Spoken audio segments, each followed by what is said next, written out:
आउज़ुबिल्लाहिमिनश्शैतानिर्रजीम बिस्मिल्लाहिर्रहमानिर्रहीम। अल्लाह के नाम से शुरू करता हूँ जो बड़ा मेहरबान है, रहम करने वाला है। हमारे सब्जेक्ट का नाम है एजुकेशनल टेक्नोलॉजी और इस वक्त हम यूनिट नंबर 4 को पढ़ने जा रहे हैं जिसका नाम है theories of instruction.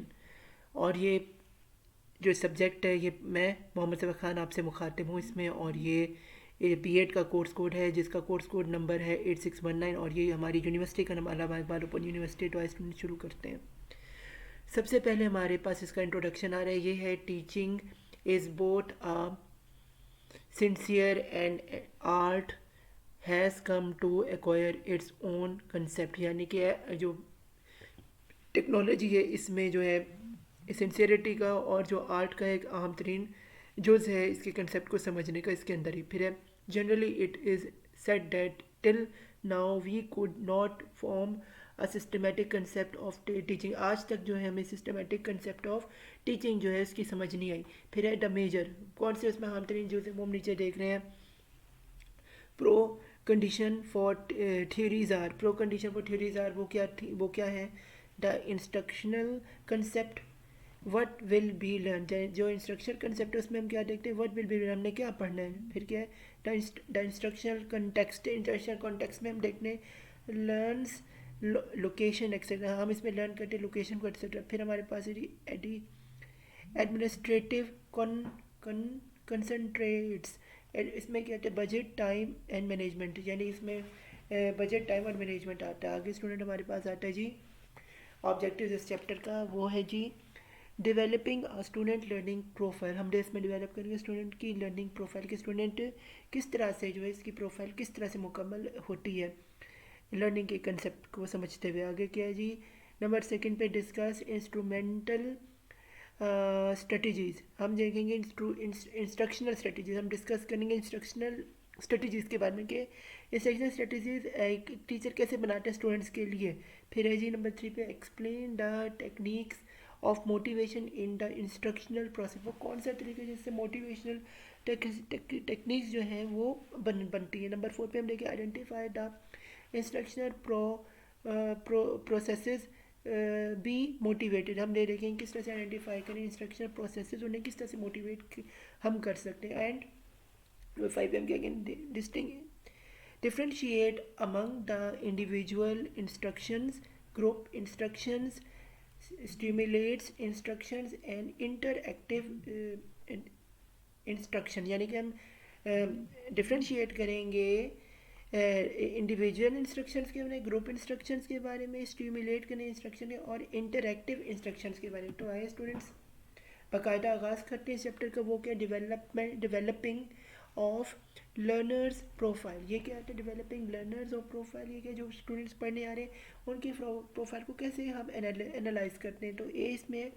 Use of learners profile, यानी कि यूज़ ऑफ लर्नर प्रोफाइल का मतलब ये है कि जैसे एक स्टूडेंट है उसकी प्रोफाइल को हम कैसे लर्न करेंगे, यानी कि एक एक जो स्टूडेंट है वो उसका बिहेवियर के, क्योंकि हर स्टूडेंट इंडिविजुअल होते हैं, उसके अंदर अपनी अच्छाई और बुराई होती है, उसके अंदर बुराई और अच्छाई को जो है वो जो समझना है वो एक बहुत इंपॉर्टेंट चीज़ है। उसके लिए जो है एक टीचर को बड़ा वाइड विजन रखना पड़ता है कि यानी कि पहले दिन मैं आपको बताऊँ क्लास में आके हर एक से पूछा आप किधर रहते हो, कहाँ से हो, आपके उसका जो हम इंटरव्यू लेते हैं उसमें ये कहते हैं उसके माँ बाप का क्या नाम है, उसके बहन भाई कितने हैं, उसका खुद का नाम है, किस शहर इलाके से और उसकी लैंग्वेज क्या है।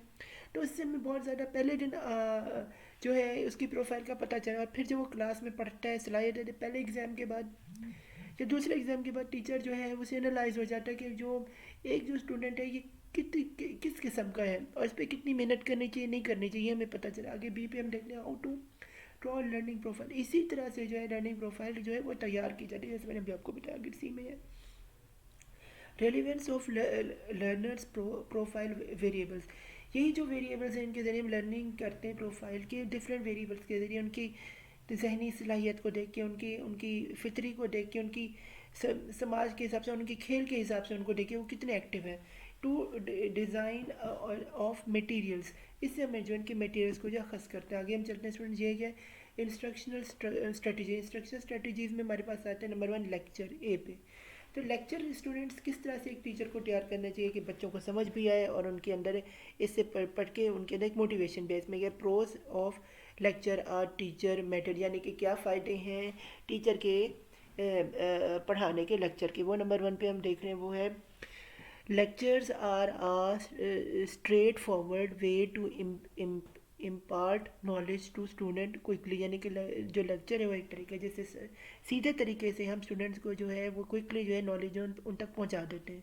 अब हम चलते हैं cons of the lecture as a teacher. मैं क्या जो है डिसएडवांटेजेस हैं लैंग्वेज ये लेक्चर टीचर के देने के मेथड के। वो है नंबर 1 पे student stores in learning style than other authority learning will have a hard time being engaged by lecture। यानी कि engage जो है स्टूडेंट जो है वो ज़्यादातर जो है वो लेक्चर्स में नहीं हो सकता और वो उसका जो ध्यान है कहीं और बढ़ जाता है। ये एक प्रॉब्लम है लेक्चर्स के दौरान।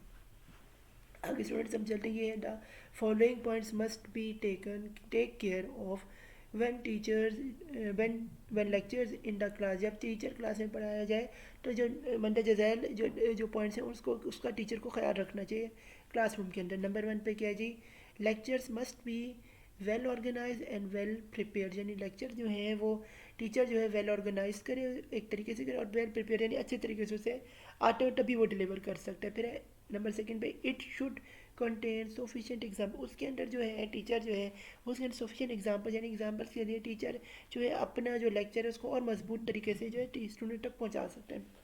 आगे नंबर 3 पे क्या है जी, for every generalisation and example should be cited. यानी हर एक चीज़ के लिए जो एग्जाम्पल है जो टीचर के पास होनी चाहिए। आगे क्या है जी, हमारे पास the lecture should proceed from simple to complex. यानी लेक्चर जो है वो मीडियम से लो लेवल से जो हाई लेवल की तरफ जाना, ये नहीं एकदम से हाई लेवल आ जाए वरना स्टूडेंट को बात समझ नहीं आएगी, इसलिए लो से हाई ये टीचर को ख्याल रखना चाहिए। आगे क्या है student, the main point must be clearly brought about. इसमें मेन पॉइंट जो क्लियरली जो है हमें बताने चाहिए स्टूडेंट्स को। आगे क्या, if it is humorous and wily the authenticity will not be broad. Authenticity कभी ब्रॉड नहीं होगी अगर वो हारमोनी के साथ नहीं चलेगा। आगे क्या, अ lecture must have a quick question and answer section. यानी सवाल और जवाब का भी स्टूडेंट को जो है वो उसकी आज़ादी दी जाए। किस क्वेश्चन के अगर टीचर का लेक्चर डिलीवर कर टीचर ने किया और उसमें कुछ बातें स्टूडेंट को नहीं समझ आई तो वो स्टूडेंट आसानी से आज़ादी से टीचर से पूछ सके और टीचर को भी खुशी को अच्छी तरीके से काइंड तरीके से स्टूडेंट्स को सेटिस्फाई जवाब देने चाहिए। आगे स्टूडेंट्स हमारे पास आते हैं जी प्रिंसिपल्स फॉर द प्रेजेंटेशन। एक प्रेजेंटेशन के प्रिंसिपल्स क्या है, क्या तौर तरीके है प्रेजेंटेशन देने का। नंबर ए पे क्या है, रीसेंटिनेशन स्ट्रेटजी।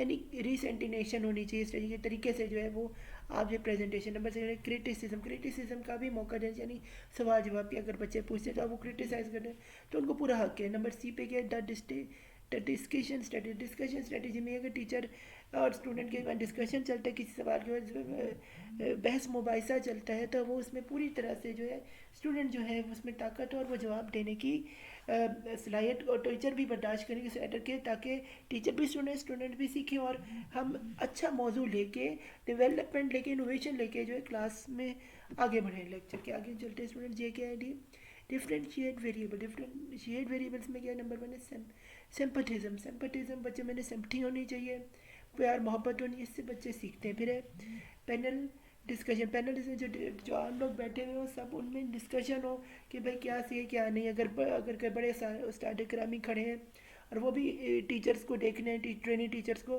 तो उसमें पैनल डिस्कशन भी होता है। फिर है नंबर 3 पे इनफॉर्मल ग्रुप डिस्कशन भी होना चाहिए। फिर है फॉर्मलाइज यानी एक तरीके से एक पैमाने पे डिस्कशन। नंबर 5 पे instruction forms of socialist procedure को भी देखते हुए भी डिस्कशन चलने चाहिए। आगे स्टूडेंट्स हमारे पास है instructional process for motivation. Instruction process motivation में क्या है, नंबर 1 पे इंडिविजुअल इंस्ट्रक्शन टीचिंग स्किल्स और नंबर इसमें क्या मूवमेंट किस तरह की टीचर की है, किस तरह से वो बात करें। इसके जेस्चर्स बी पे हम देखते हैं जेस्चर्स किस तरह से वो बनाता है जब वो लेक्चर डिलीवर कर रहा होता है। नंबर सी पे चेंज इन स्पीच पैटर्न पे चेंज कैसे उसका पैटर्न जो है वो कैसे होता है जब वो पढ़ा रहा होता है, जब वक्त और नोयत के हिसाब से या लेक्चर के कंटेंट के हिसाब से। फिर नंबर डी पे क्या फोकसिंग वो हर टीचर स्टूडेंट पे रखता है, हर स्टूडेंट पे नज़र रखता है ज़रा सी जब वो पढ़ा रहा होता है या फिर वो एक ही जगह देखता रहता है जिसकी वजह से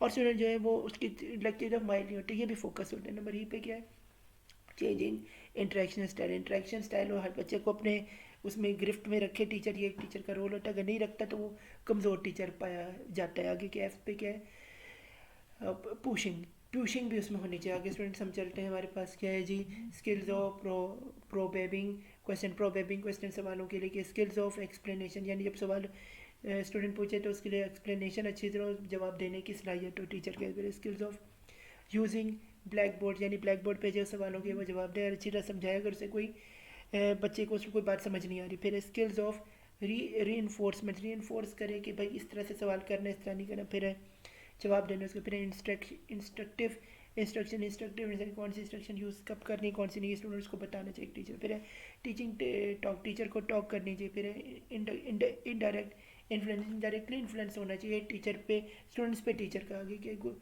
तो फिर हमारा ला यह हमारे स्टूडेंट चैप्टर नंबर 4 इख्तिताम पजीर होता है। तो good luck to your finals. और हमारा B.Ed का कोर्स नंबर ये 8619 था। तो फ़ी अमानिल्लाह, और मुझे दुआ में याद रखिएगा और मेरे चैनल मोहम्मद सब्रा खान को सपोर्ट करते हैं ताकि मैं इस तरह के आपके लिए और भी लेटेस्ट वीडियो बना सकता हूँ। तो अल्लाह हाफिज़।